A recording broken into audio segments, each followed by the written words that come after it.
We'll begin with our current stereo gallery, Signs of Spring, Boing. This week we have images from Paul Hutchins. Then part 2 of Life is 3D by Jim McManus, followed by an interview I conducted this week with our guest Louis Markoya, who was the protege of Salvador Dali.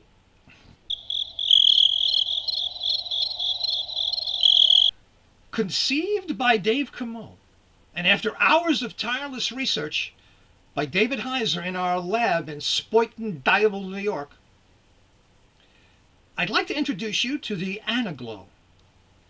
By wearing this simple device and staring into it for 3 minutes, you're able to see anaglyphs without wearing glasses.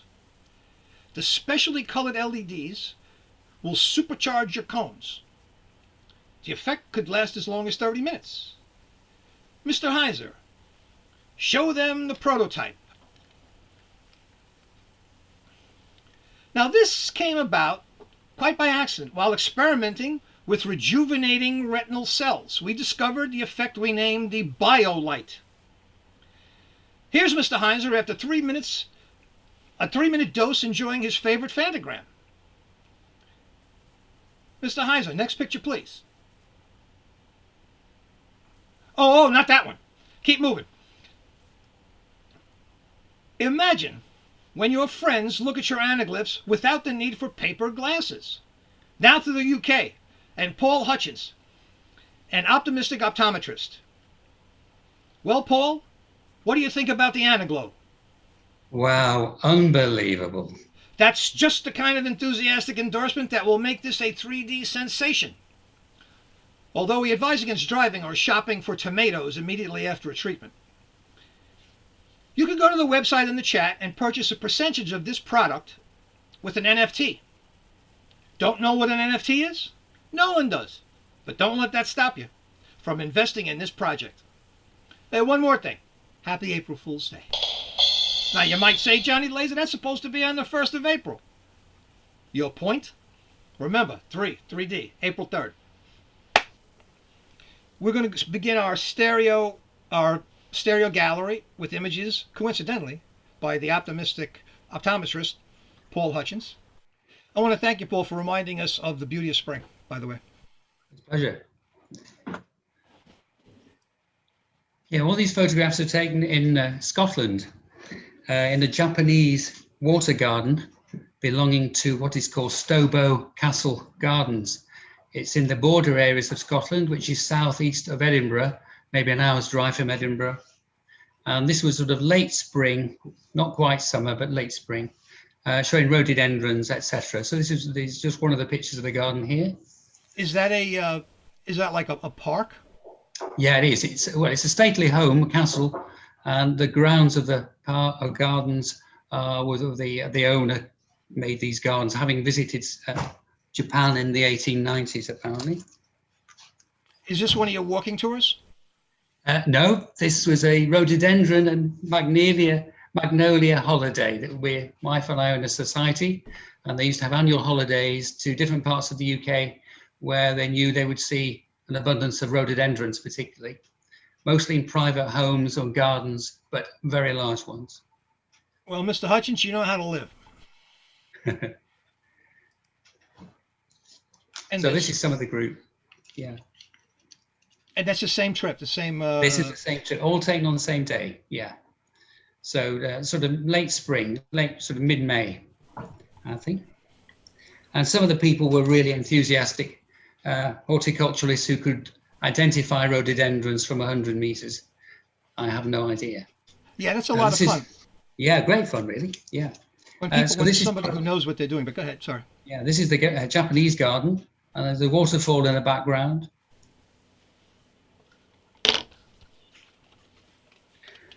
These are Himalayan poppies called Mechanopsia, I think plural, and it's quite rare to see so many of them growing together. They're beautiful blue flowers. And what kind of plant is that again? It's a Mechanopsis, a Himalayan poppy. Himalayan poppy, wow.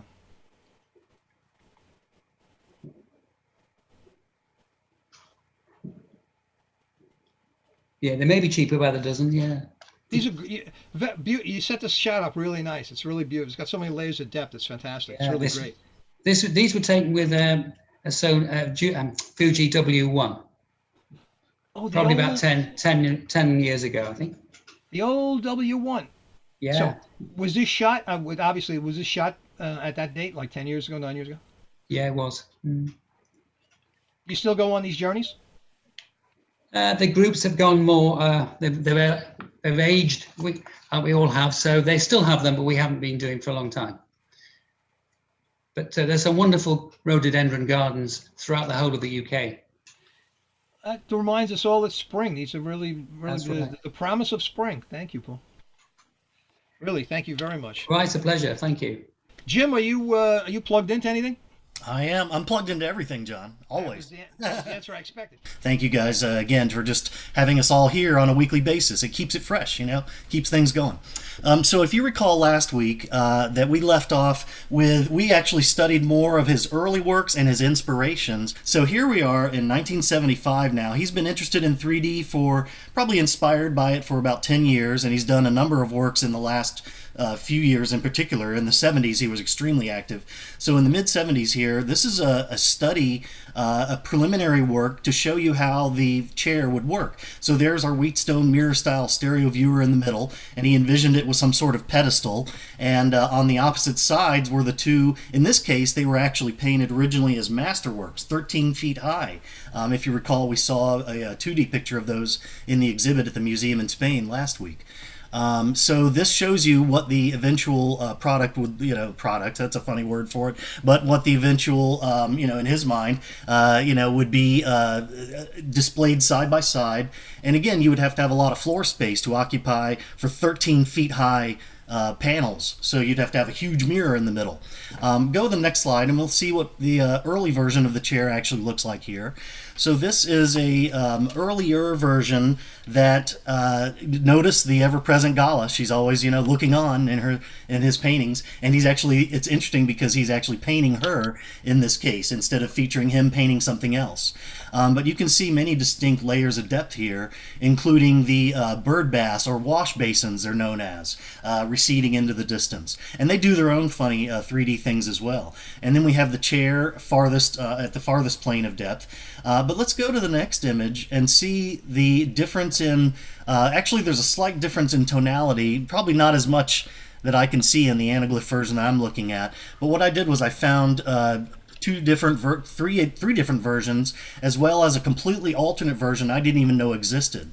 I mentioned last week somebody had asked, what are your sources? And obviously the internet, but also a great book called Masters of Deception. And they had a version of the chair that I was familiar with. And then when I started researching more, I found a completely alternate version. In this one, by the way, that we're looking at now, you see the wash basins standing out a little bit more in relief. And he actually played with the depth on one side, on the right side, to make them appear as if they're coming closer as they get smaller, as opposed to going farther away as they get smaller, which they look like on the left-hand side, like they would in real life. But Dali really enjoyed playing with perspectives and playing with, as we'll see very soon, retinal rivalry to a great degree. He wanted you to experience that sense of what he called luster, which is the sense of light bouncing off of an object at different angles to each eye. Go to the next slide and we'll see the alternate version of the chair that I was not familiar with at first. And this is a very interesting, sort of almost a more crude version. I guess it was painted on oil, but it's hard for me to tell. But I love the depth of the almost looked like a popsicle stick, lollipop stick sticking straight out at you. But again, the ever-present chair is present in all of these versions that we're going to see today. Go ahead and go to the next one. And then this is a early, I believe it may be a study of it, but that's about as bright as I can make it. But it doesn't feature the chair at all now. We have more wash basins. And that actually, excuse me, I'm getting a text, let me silence my phone. That actually has a lot more depth to it, I think, than the solitary chair, which was pushed very far back into the background. Let me see if there's any other details I want to tell you about. Okay, now take a look at. Yeah, well, I don't want to go too fast. If anybody thinks I'm going too fast, just perk up, and you guys watching the chat, because I'm not watching it.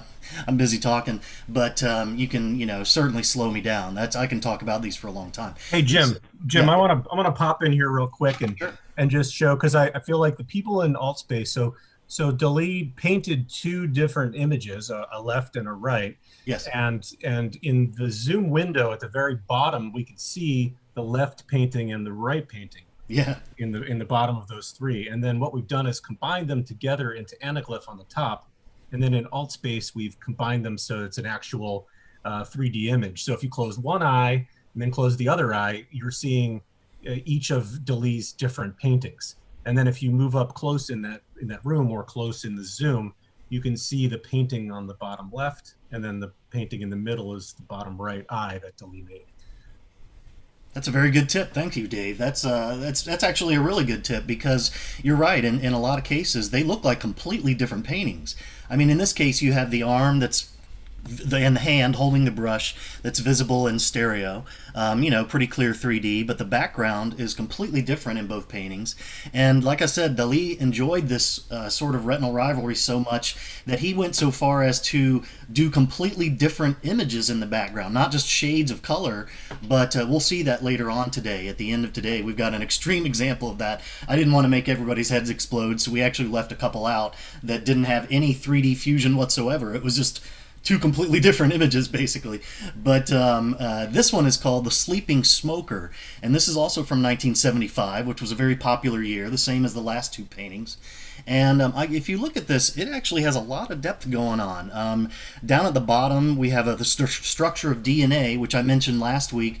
We'll see again in its own painting a little bit later. And it was featured last week in the version of Gala's Foot, where you could see this on a canvas in the background. And so he repeats certain themes in his works quite a bit, and in particular, DNA representing, the evolution of life. But that cigarillo really pops out at you. I love the depth in that, and again, a lot of retinal rivalry, but it's not too much for less than a jaded 3D professional to take. And what I did, like I mentioned last week, I didn't bother to correct. First of all, I was never going to take all the color out, but going to black and white wouldn't have solved a lot of these retinal rivalry problems anyway, because the contrast was just too great. So all I did in these cases was align them a little bit, because sometimes the sources that I found were out of alignment, or I'm guessing even his painting was a little bit out of alignment, probably wasn't perfect.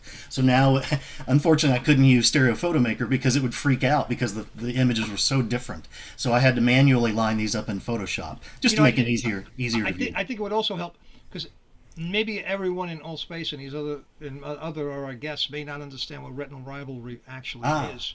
Now that we threw them with the AnaGlow, we threw them for a spin with that. Just try to give like a really simple explanation of what. Right, they won't know if I'm April fooling them or not. I know, we kind of jerked the whole thing around. So yeah. That's a good point, John. Thank you. Simply put, retinal rivalry is when something looks to be a different color or a different contrast level, brightness level in one eye versus the other eye. So ideally, in a great 3D picture, the amount of blue in the sky looks exactly the same in both eyes. The amount of undershading on this figure's face would be the same level of gray. But in this case, Dali just kind of threw those rules out the window and wanted you to experience not quite a shock value, but something that just made it seem more alive than a still image on a canvas. Even though it was in 3D, he wanted something more. Like I mentioned, there was a great quote from him last week. He strived to achieve the fourth dimension and thus immortality. And here we have, again, sort of with the theme of immortality, the structure of DNA from 1975. Again, a very busy year. Also repeated in the background of Gala's Foot and in the Sleeping Smoker that we just saw. And there's a lot of depth going on here. Now, this one I had to probably align a little bit more than the other ones. Just in a couple of cases, I went and took a couple of those individual little pieces and shifted them up or down just to get them to vertically align up. I didn't care so much about horizontal. Leave that to Dali. But vertically, we know that with 3D images, that's pretty crucial that things line up vertically. Excuse me. Go to the next one while I get a sip of water. Some of you might recognize this one. It's sometimes just known as Venus, but the long name is, I love his long titles. Dali's hand drawing back the golden fleece in the form of a cloud to show Gala the dawn, completely nude, very, very far away behind the sun. And I was mistaken. This is not actually referred to as Venus. It's sometimes, I call it just the golden fleece. But those titles are so descriptive. And this is interesting because this is an early version. I believe this is the same painting as the one we'll see next, but this is actually, the color hasn't been completely filled in. But yeah, you can see the difference there. Now, if you just go back and forth, you see that the characters are all at the same depth, but really it's just a difference in the tonalities that have been filled in. And, it's kind of like an early version and a later version. Now, he did paint different versions of the same scene, so I was really kind of looking for a critical giveaway of, oh, this is a different painting altogether, because again, that's how Dali himself was inspired. He saw the work of for example, Gerard Dow, and he saw that he painted two different paintings. Excuse me. So he became convinced that it was essential to view both paintings in order to get the full essence of the work. And I don't know if we jumped ahead to the third version, but that's an even different version of the chair that I saw that has more color, much more bright color. And I believe this is probably an actual different version, because the detail in the buildings tends to be a little bit different. But I haven't gone under the microscope to really look that close to be conclusive with it. It could very well be the same painting, and either it was added, color was added later, which he did do in some of his works, but also it could have been just a completely different scan of an image down the line, and by the time it got to me, the color was super saturated beyond, maybe what it was originally. But I do love the really yellow sunset of this, much better than the other two. This is just a warm, this is the version I'm used to, and I think actually this is the version I scanned out of my Masters of Deception book. So it just tends to be, there's a lot of detail there, and I love this image. So again, that's the Golden Fleece. Now let's jump ahead to 1978, and this is one that I had mentioned last week. I had a hard time finding the matching pair to some of the images that I knew to be stereoscopic, and thanks to the Salvador-Dali.org website, I was able to conclude, one way or the other whether something was actually stereoscopic or not, and I couldn't find the matching image for this one until I was on their website, and I just love the depth that this one gives. This is called Dali Lifting the Skin of the Mediterranean Sea to Show Gala the Birth of Venus. And when you see it's interesting how he uses he sets up a faux frame. There's like a fake frame in the foreground that has a lot of depth to it. It's like a hollowed out cube that we're looking into, or a thick picture frame that sets, again, a better stage for the depth even beyond that. And that's an extreme amount of depth. I mean, that leg goes way into the distance. Now here we have an image that a lot of people are familiar with from Dali's works, called the Crucifixion, or sometimes called Gala's Christ. And I had never seen this early version, though, until I started doing research for this project. I had always seen the colored-in versions that we'll see here in just a minute, and I've got two other versions of that. But this early one was pretty striking in that, it was like almost like a pencil sketch. Now here is a really nice colored version where the suns, if you can see, in both eyes are almost the same. The sun is about the same. I mean, it's a little more colorful in the right eye image. It's not just the Anaglyph process. It was like that to begin with. You can see the separate versions down there. But if you go to the next one, the sun has been very brightly colored in, and I do think this may have been an example, and maybe Lewis can confirm this later, of Dali going back and adding possibly some color to his paintings, because there's a distinct ring that's brightly colored around this one that the other ones didn't have. But anyway, this was in 1978, so now we're approaching the end of the 70s, and the next painting we're going to see is a more extreme example of forget the retinal rivalry. I don't even know what to call this. We'll just call it, completely different images in both eyes, because in one image, in the left eye, he chose to put an image of a battle. By the way, this painting is called Battle in the Clouds from 1979, and this is an early version that doesn't feature any coloring in the foreground. Again, the ever-present Gala looking on, sort of witnessing the madness that is Dali's mind, I think. I like to think of that at least. He might have had a different reason. But again, this is an extreme example of retinal rivalry. And when you go to the next version, the battle is actually larger. It takes up more space, and the colors are a little more muted. So at least in the Anaglyph version I'm looking at, they play along a little more nicely. It doesn't strike you as being as retinal rivalry full. And he added some nice tiger stripes to Gala's jacket in 3D, by the way, on both panels. So that's nice. He didn't super rivalry us there. Now, was that the only version I had of? Yeah, that was just 2 versions of Battle in the Clouds. Okay, so the next one, now I'm intentionally showing you this in 2D to begin with. This is called, this is one half of a pair of paintings called The School of Athens and The Fire in the Borgo. Now, what I want you to concentrate on, because when we go to the 3D version, the backgrounds basically won't match at all except for the archway, and even that's pretty different. But what does match are these colored squares in the middle. So when we go to the 3D version, just kind of keep your eyes locked on those colored squares, and they actually have a lot of depth that similar to the Oscar Fischinger example we saw from last week, the triangulated squares. So here we have basically a geometric pattern, and then just complete craziness behind it. And again, it's 2 completely separate paintings, so close your eyes one at a time, and you'll be able to enjoy Dali at 2 for 1, 2 for 1 special day. And that basically is what I have for you today, unless you guys wanted to show, I think there's I actually found one example of Dali painting in Anaglyph. So there are no side-by-side versions. Here it is. So if you don't have your Anaglyph glasses on already, go ahead and put them on. This is called Cybernetic Odalisque. And I believe he did paint one other Anaglyph painting, but it didn't have near as much depth as this. And if you can see, this really has 3 nice, distinctly different planes of depth. But again, it was painted as an Anaglyph, and that's the only way it'll ever be viewed.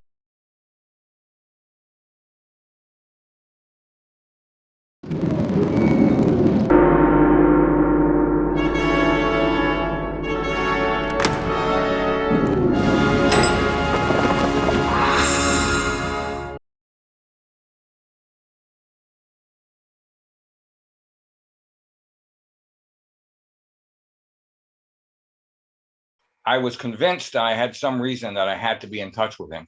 And I also, in reading it, knew that he came to New York every year and spent 3 or 4 months in the winter at the St. Regis. So I decided to start calling. And one Sunday, he answers the phone.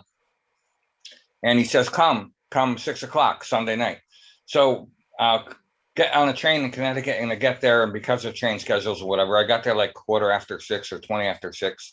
And the front desk told me to go down to the cocktail lounge, which is now doesn't exist anymore. But I walk in and Dali's sitting at the back of the room and he has a big line of people on either side of him waiting for an audience. And they're the most influential, the richest, most famous, the most influential people around in town at the time. And I just sat at a table and watched it and decided that I really didn't know what I had to say to him at that point. He already had like hours worth of people that wanted to talk to him and he wasn't going to get to them all. So I decided to go home. And on the train ride home, I decided in able to have a way to talk to him or something to talk about, I would teach myself to paint. So that's what I did from that time on to the next winter. I taught myself how to oil paint. And when the next winter came around that he would be at the St. Regis, I had probably 10 or so paintings that I had done in the style of him. I had learned like really, really beat my head against the wall to find out how to like learn to use some of his colors and use some of his skies and stuff like that, and brought the photographs of the paintings to him. And now I knew the routine. So when I called and he said, come tonight, 6 o'clock, I came and made sure I was there at 5:30. So when I got there, the desk said you could call him to see if he wants to come down, which I did. And he did come down. And I got to sit with him for like 20 minutes alone. And he critiqued every one of the paintings. Of course, every one that I did, he had done it better. And he had done it better many times. And he gave me all the examples. But when he finished, he folded up the pictures, the photographs, and into a little like deck of cards and said, we will do some collaboration, which really meant I was going to be his chief cook and bottle washer for a year or so until I proved myself that I could actually do something for him. And I stuck with it and actually started, as I did more and more drawings and whatnot, I got more and more incredible assignments and met more incredible people. Were you still living in Connecticut at that point? Yeah, I was taking the train in probably 4 or 5 times a week Where was his studio? in the St. Regis. Oh, in the St. Regis. Got it, because he was there for. Got it. Yeah. Like a room in the St. Regis. Do you remember what room? No, I don't remember what room. There was actually a few and different ones that were used for different purposes, and some were really like trashed, paint everywhere. And what year would that be? You think? Do you remember? I worked with him from 71 to 76. Well, New York was really, that's an interesting time for New York too, to be. Oh yeah, I mean Andy Warhol was always there. I was there all the time. Andy Warhol tried to poach me from Dali at one point Why didn't you go?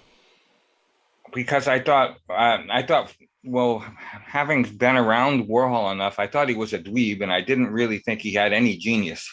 I thought Dali was really the preeminent modern art genius, so I was working with that already, and I wasn't going to go to work with Warhol at the factory that he had full of drugs and transvestite, and I was like completely, like totally out of my mind, afraid of some of the transvestites. And you were well served by that feeling. Yeah, there was a lot of strange things going on at the factory, and I heard enough rumors and talked to enough people that I didn't want. Well, it really wouldn't have mattered if they weren't there, because I was already working with Dali, and that was, to me, there was nothing in the world that could be better, and it certainly wouldn't be Warhol, because I didn't even respect his art in the least at the time. So this is something that led Dali to doing stereoscopic paintings. Dali had found this Dutch painter, Gerard Douw, D-O-U, he had found that there was paintings that he had done that were similar. And what he eventually found is that there were stereo pairs done by this guy. So this guy used a camera obscura or whatever, and actually did stereo views of a couple paintings, views like this. So this Gerard Douw, Dali got obsessed about it because he had already done it and Dali hadn't.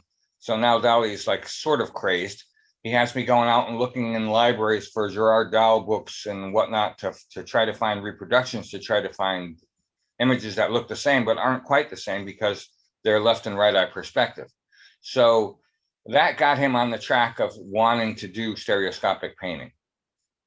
So Dali had some suspicion of this guy having stereoscopic images for years, but was slowly trying to put it together and trying to get the research done to find the left and right pairs, because they were separated. They're all over different places of the world and whatnot, and nobody had ever made this realization.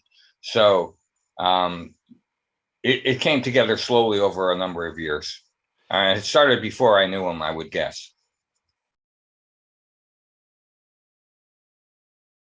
For the Alice Cooper hologram, I was around for quite a bit of that, and that was quite a circus, because Cooper was always drunk, and Dali couldn't understand him because he was drunk, and Dali was always talking in half Italian and half French, and a little bit of English thrown in, so neither of them could understand each other. So it was really quite a scene. Wow. Now, when was this done? That's like 73, I think, 72 or 73. Yeah. Why did he pick Alice Cooper? Well, Dali is a media whore. So if Alice Cooper's in town and he has a lot of press, Dali will try to grab onto whatever he can. And Alice Cooper was getting a lot of press at the time with having had his stage show with the big snakes and all that stuff. So Dali said, I'll try to benefit from that.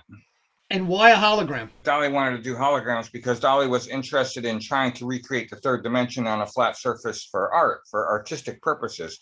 So that his premise to that was that all the artists since the Renaissance, since perspective in art had been used, have been trying to recreate the third dimension on a flat surface.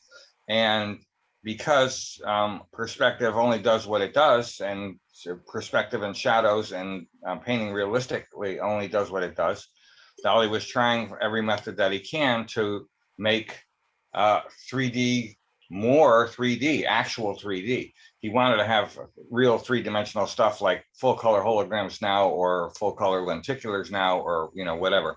That's what he was really looking for and never achieved. So he was trying stereoscopic stuff, which he was introduced through computer drawings that were in early computer stereoscopic books for computer generation, and saw them with a viewer and started to want to incorporate them into his art, and then wanted to expand it to other stereoscopic photography.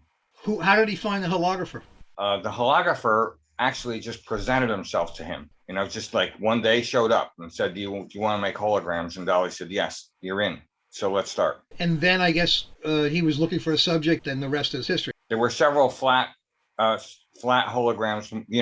Alice Cooper was one cylindrical hologram. There was another one done of his wife Gala later on, but that was done as sort of as the grand experiment. The other flat ones were the more conventional holograms, but they were all one color green light laser holograms, and they fell far from what Dali really wanted to do, because he wanted to make full color 3D pictures. Who created the pose?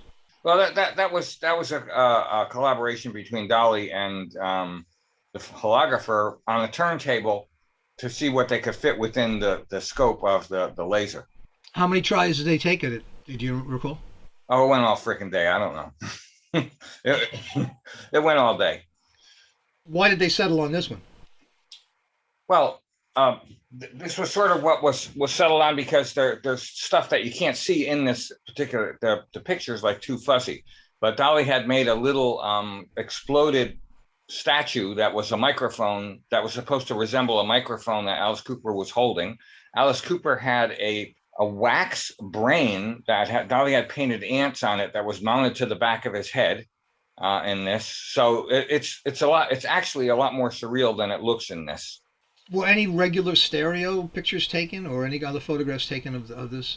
Well, there were photographs taken for sure, but I don't know where they ended up. I don't know that any stereo photographs were taken of this. Does Alice Cooper have one of these? That's a dumb question, but no, not that I know of.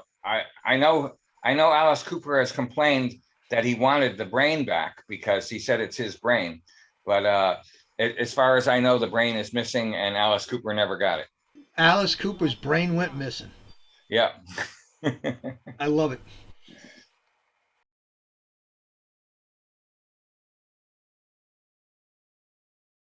Thanks for stopping by this week. The signs of spring are in the air. Pretty soon we'll be breaking out of our cocoons, fellow butterflies. Just have patience. My mom had a great sense of humor. She had to, in order to raise me. Can you imagine me being, believe me, I never changed from a kid to now. I'm the same thing. Late in her life, she had problems with her feet. And one day she looked at me seriously and said, Johnny. She called me Johnny, not Johnny Laser. She said, Johnny, I have to find a new podiatrist. The one I have is pulling my leg. That still makes me laugh. Her name was Rose, and I always think of her at this time of year when the flowers start to bloom. And I don't really feel it necessary to wait for Hallmark to remind us, but here's to all the mothers out there. That doesn't sound right. I want to thank all the mothers out there who raised the people that Rose's son would meet. Thanks to Paul Hutchins, Jim McManus, Louis Markoya. You'll see him in the after party. And I'll see you at the end of the after party. I'm just going to recover a little bit.